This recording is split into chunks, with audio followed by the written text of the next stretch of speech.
Yes, and of course today we continue with our commemoration of this date in 2008 following the 2007 post-election violence that the peace accord was signed, and you will remember that was a deal that was brokered by the chair of the Eminent Persons Committee, that was Mrs. Graca Machel, Benjamin Mkapa and Kofi Annan as well, bringing the two main parties at the time, that was PNU and ODM, together.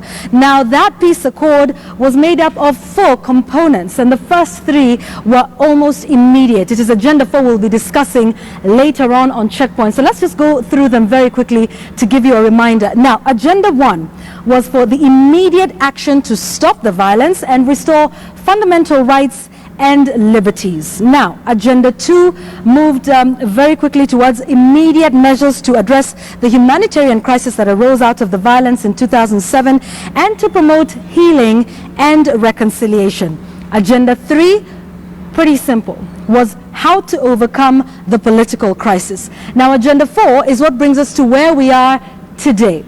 Now, it had a number of issues, and the whole idea of Agenda 4 was to address the long-term issues like constitutional and legal and institutional reforms, land reforms, tackling poverty and inequality, as well as combating regional development imbalances. Remember, this came up as an issue. There was also the issue of tackling unemployment, specifically amongst the youth, and consolidating national cohesion and unity, as well as addressing transparency, accountability, and impunity. Now, there was a number of constitutional commissions that were formed as a result.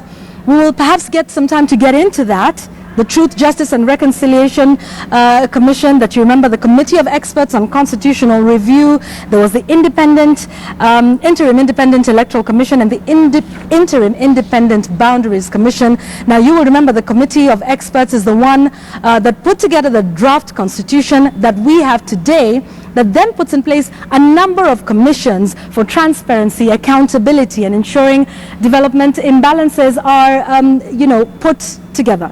Now, the Jubilee administration has largely been at the center of implementing this new constitution, if we can still call it new to some extent. How have they fared in terms of birthing many of the issues that came out of Agenda 4? We'll be discussing those issues in just a moment. Dr. Ekuru Aukot, who was in that committee of experts, will be joining us, as well as Daisy Amdani. Will also have Peter Kariuki from State House, who will be giving you all of those details.